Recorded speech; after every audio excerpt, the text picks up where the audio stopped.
सर्वांना हरिओम. आपण आज मनाचे श्लोकमधील श्लोक क्रमांक 177चा अभ्यास करणार आहोत. हा श्लोक क्रमांक 177 असा आहे.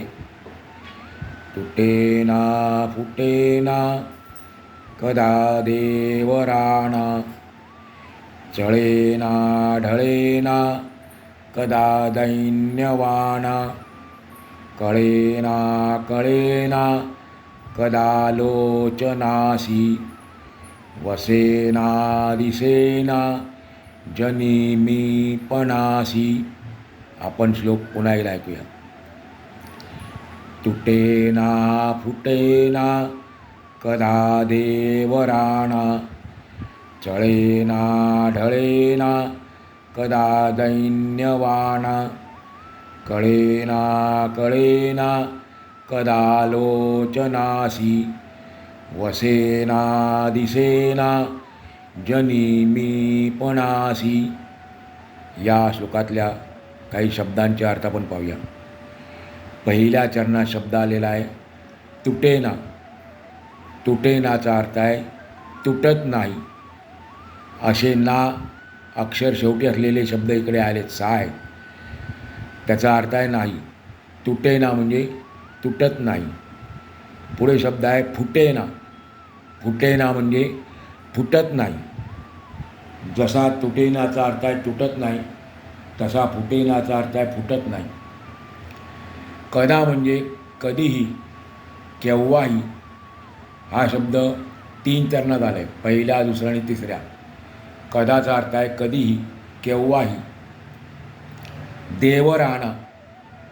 राणाचा अर्थ आहे राजा, म्हणून देवराणाचा अर्थ आहे देवांचा राजा. पण इंद्र नाही. इंद्र त्यानी वेगळा शब्द आहे.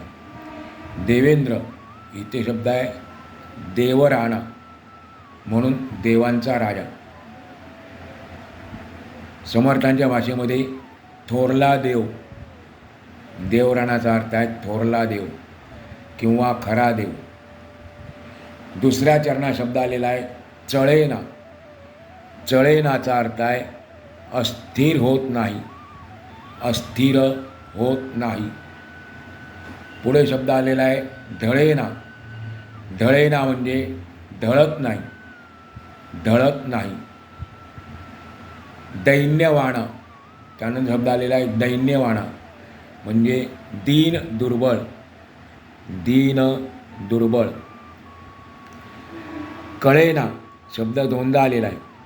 कळेनाचा अर्थ आहे उमगत नाही, उमगत नाही. आणि त्या शब्दावरनं अर्थ सोपा आहे, कळत नाही.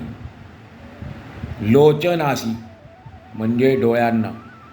लोचन म्हणजे डोळे आणि लोचनासी म्हणजे डोळ्यांना. चरणात शब्द आलेला आहे वसेना. वसेना म्हणजे राहत नाही, वसत नाही म्हणजेच राहत नाही. समर्थ सांगतात देवराणा म्हणजे थोरला देव, खरा देव. हा कधीही, केव्हाही तुटत नाही किंवा तो फुटतही नाही. तो आपल्या स्थानावरून कधीही ढळत नाही. तो अस्थिर होत नाही. त्याची बुद्धी चळत नाही, म्हणून त्याला कधीही दैन्य येत नाही. तो कधीही दीन दुर्बळ होत नाही. साऱ्या डोळ्यांनी तो मनुष्याला दिसत नाही, म्हणून त्याचे अस्तित्वही त्याला कळत नाही. मीपणा बाळगणाऱ्यांच्या जवळपासही तो भगवंत राहत नाही. मग दिसेल तरी कसा. आपण पुन्हा एकदा श्लोकाचा अर्थ पाहू. समर्थ सांगतात देवराणा म्हणजे थोरला देव, खरा देव. हा कधीही, केव्हाही तुटत नाही किंवा फुटत नाही. तो आपल्या स्थानावरून कधीही ढळत नाही. तो अस्थिर होत नाही. त्याची बुद्धी चळत नाही, म्हणून त्याला कधीही दैन्य येत नाही. तो कधीही दीन दुर्बळ होत नाही. साध्या डोळ्यांनी तो मनुष्याला दिसत नाही, म्हणून त्याचे अस्तित्वही कळत नाही.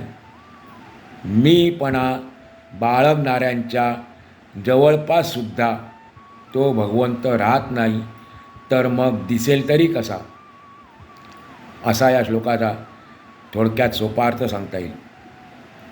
समर्थांनी मागच्या श्लोकातून आपल्याला सांगितले की या दृश्य विश्वात काल्पनिक देवांचा पसारा खूप वाढला आहे आणि रोज तो वाढतोच आहे. त्यामुळे मनुष्य खऱ्या देवाला, थोरल्या देवाला विसरून गेला आहे. किंबहुना थोरल्या देवाची माणसाला ओळखच नाही. परंतु तो खरा देव कसा आहे, त्याचे स्वरूप काय आहे, तो कुठे आहे, कुठे बरे तो सापडेल, या सर्वांची उत्तरे आपण याच जन्मात शोधून काढली पाहिजेत.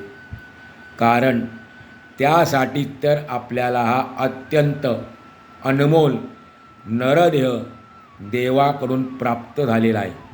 आणि त्यासाठी म्हणजे खऱ्या देवाला ओळखण्यासाठी सत्संगती करणे अत्यावश्यक आहे. संत महापुरुषांच्या सहवासात राहिल्यानंतर आपल्याला थोरला देव, खरा देव कसा आहे त्याचे आकलन होते. प्रस्तुत श्लोकातून स्वामीजींनी आपल्याला या खऱ्या देवाची, मूळ पुरुषाची एका वेगळ्या प्रकाराने ओळख करून दिली आहे. समर्थ सांगतात, या दृश्य जगाला लागू होणाऱ्या सर्व नियमांच्या अगदी विरुद्ध तो देव आहे. या विश्वातील सर्व वस्तू दृश्य आहे, म्हणजे आपण पाहू शकतो या डोळ्यांनी, आणि मूळ पुरुष अदृश्य आहे. हे विश्व नाशवान आहे आणि तो अविनाशी आहे. या विश्वातील सर्व गोष्टी तुटतात, फुटतात, चळतात, ढळतात आणि तो देवराणा, देवांचा राजा, स्वामीजी सांगतात, तुटेना फुटेना कदा देवराणा. म्हणजे तो जो मूळ पुरुष आहे तो कधी तुटत नाही, फुटत नाही, चळत नाही, ढळत नाही. मानवी जीवनातून मन नावाची गोष्ट काढून घेतली तर काय होईल बरे? किंवा मनुष्याला मनच नसते तर, असे आपल्याला विचारले तर काय सांगणार आपण? कारण आपण तर सांगण्याच्या अवस्थेतच नसणार. कारण आपले सर्व व्यवहार मनाच्या आधारे तर चालले आहेत, आणि मनच नसेल तर सर्व काही शून्य आहे. आपल्याला ज्या संवेदना होतात, त्या आपल्या मनालाच सुखदुःखाच्या भावना निर्माण होतात, त्यासुद्धा मनातच. पण जर कोणी सांगितले की मनाचे अस्तित्व दाखवा, तुमचे मन मला दाखवा, तर ते कोणालाही दाखवता येणार नाही. अशक्य गोष्ट आहे. बरं, ते मन नाही असे म्हणालो तर ते नाही असेही म्हणता येत नाही. एकतर दाखवता येत नाही आणि मन नाही असे कोणालाही म्हणता येत नाही. कारण आपण आत्ता पाहिलं की आपले सर्व व्यवहार मनाच्या आधारित तर चालले आहेत. दुसरी गोष्ट अशी की प्रत्येकाला आतून मनाचे अस्तित्व जाणवतच असते. प्रत्येकाला मन आहे हे आपल्या सर्वांना माहीत आहे आणि त्याचे अस्तित्व ज्याचं त्याला जाणवतच असते. दृश्य गोष्टींचे ज्ञानसुद्धा आपल्याला या मनामुळेच होते. आपले मन भौतिक जगातील सर्व गोष्टींना जाणू शकते. मनाचं एवढं सामर्थ्य आहे. आपले मन या भौतिक जगातील सर्व भौतिक गोष्टींना जाणू शकते. पण मनाचं एक कमतरता आहे, अभाव आहे मनाकडे, की हेच मन आपण या मनाने भगवंताला त्याच्या स्वरूपाला जाणायला गेलो तर आपल्याला जाणता येणारच नाही. वास्तविक परमार्थ हा मनासाठीच तर करायचा आहे. पण मनाची तेथपर्यंत धाव पोचू शकत नाही. कारण दृश्याप्रमाणे भगवंत कधीच चळत नाही किंवा ढळतही नाही. दृश्य जे जे आहे ते सर्व चळतं, ते सर्व ढळतं. आपल्या पदावरून आपल्या स्थानावरून ते खाली घसरतं. परंतु जो मूळ पुरुष आहे, भगवंताचे जे मूळ रूप आहे, परात्पर परब्रह्म जे आहे, हे निश्चल निर्गुण निराकार आहे. पण मनाची अवस्था मात्र फार वेगळी आहे.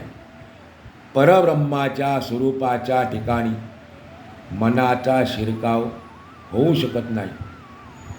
परंतु आपल्या मानवी मनाला सुखदुःख या भावना होत असतात. सुख झालं तरी ते आपल्या मनाला होतं, दुःख झालं तरी पण ते आपल्या मनालाच होतं. आणि त्यामुळे आपले मन कोणी आपल्या विरुद्ध आपल्याला नको असलेले बोलले, आपल्यावर कोणी टीका केली तर आपले मन तुटून जाते. परंतु तो मूळ पुरुष थोरला देव तसा नाही. तो तर समर्थ सांगतात त्याप्रमाणे तुटेना फुटेना कदा देव राणा, असा आहे तो मूळ पुरुष. तो सर्वांचे अंतर्यामी आहे. तो सर्व साक्षी आहे. प्रत्येक मनुष्याच्या अंतरंगात तो चैतन्य रूपात आहेच. तो सर्व घटनांचे साक्षी रूपाने निरीक्षण करीत असतो. त्यामुळे तो कशातच गुंतत नाही. आपण एखादा पिक्चर किंवा एखादी मूवी बघतो, मुद्दाम शब्द इंग्रजी वापरले. आपण एखादा पिक्चर किंवा एखादी मूवी बघतो म्हणजे काय करतो, पांढऱ्या पडद्यावर होणाऱ्या चित्रांच्या हालचाली आपण पाहत असतो. आपण ज्या वेळेला जातो आतमध्ये मूवी बघायला त्यावेळेला समोर पांढरा पडदा असतो आणि ज्या वेळेला तो पिक्चर सुरू होतो त्यावेळेला चित्रांच्या हालचाली सुरू होतात आणि आपण त्या चित्रांच्या हालचाली पाहत असतो. पट म्हणजे कापड. पट याचा अर्थ कापड, शब्द संस्कृत आहे. आणि ज्या कापडावर चित्र दिसते, ज्या कापडावर चित्र दिसते त्याला चित्रपट म्हणतात. आपण चित्रपट पाहतो म्हणजे पटावर कापडावर होणाऱ्या हालचाली पाहत असतो आणि त्या हालचालींशी, त्या हालचाली करणाऱ्या पात्रांशी एवढे एकरूप होऊन जातो, इतके समरस होऊन जातो की एखादा हळवा प्रसंग आला की आपणही हळवे होतो. दुःखाचा आला तर आपण रडू लागतो. विनोदी प्रसंग आला की आपण हसू लागतो. आणि असे करता करता पडद्यावरील हालचाली संपल्या म्हणजे आपल्या भाषेमध्ये मूवी संपली, पिक्चर संपला की आपण ती भावना म्हणजे ज्या भावनेचा आपण अनुभव घेतलेला आहे तो चित्रपट पाहताना ती भावना आपण मनात घेऊन घरी राहतो. पण ते पांढरे कापड हळवे होत नाही, रडत नाही की हसत नाही. ते या सर्व घटनांकडे साक्षी रूपाने पाहत असतात. त्याप्रमाणे मूळ पुरुष परब्रह्म जे आहे ते या विश्वाला व्यापून आहे. त्या पांढऱ्या कपड्याने चित्र व्यापून टाकलेली आहेत, त्याच्या बाहेर नाही. तसं हे परब्रह्म जे आहे त्याने या विश्वाला, या संपूर्ण जगाला व्यापून टाकले आहे. त्याच्याच सत्तेने सर्व हालचाली होत असतात.